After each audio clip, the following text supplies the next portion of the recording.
জামুরিয়ায় সেখানে শাসক দলের নেতার বিরুদ্ধে তোলাবাজির অভিযোগ। ইসিএলের বরাতপ্রাপ্ত সংস্থার বিরুদ্ধে তোলাবাজির অভিযোগ শাসক নেতার বিরুদ্ধে।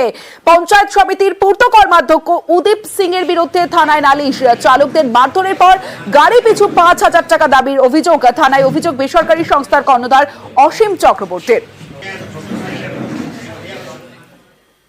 ওনার সাথে ব্যক্তিগত কথা বললাম যে দাদা আপনি কেন এটা বন্ধ করছেন, এটা লিগেলি, এটা সেন্ট্রাল গভর্নমেন্টের মাল, এটা কোনো কেমিক্যাল নয়। তখন উনি বললেন যে পার ট্রাক তোমাকে ৫,০০০ টাকা করে লাগবে, তোমার কোম্পানিকে বলে দাও, তবে গাড়ি চলবে, গাড়ি চলবে। তো আমিও তো মামলা করবো উদীপ সিং এর ভয়ে।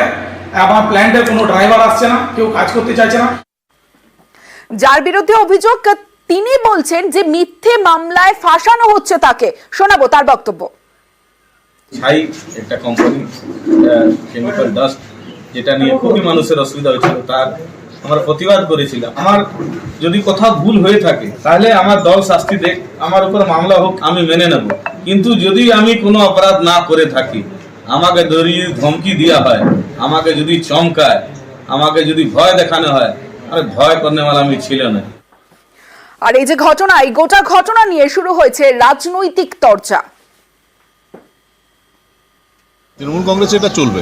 তৃণমূল কংগ্রেসে যদি স্বাধীনভাবে কেউ বলার চেষ্টা করে, অন্যায়ের প্রতিবাদ করে, তার বিরুদ্ধে মামলা হবে। এবার ওকে সিদ্ধান্ত নিতে হবে যে সে অন্যায় বরদাস্ত করে আবার চুপচাপ তাদের সঙ্গে মাথা নিচু করে থাকবে, না এখন যে কথা বলেছে সে সাহস দেখাতে পারবে যে না ঠিক আছে, যাই হয়ে যাক না কেন আমি অন্যায়ের সঙ্গে আপোষ করব না। এটা তো ওকে ব্যক্তিগত সিদ্ধান্ত নিতে হবে। ঠিক আছে, উনি বলেছেন, তো আমি তো বলছি কি আমি ইনকোয়ারি করবো, জামুরিয়া ওসির সঙ্গে কথা করবো কি ব্যাপার আছে।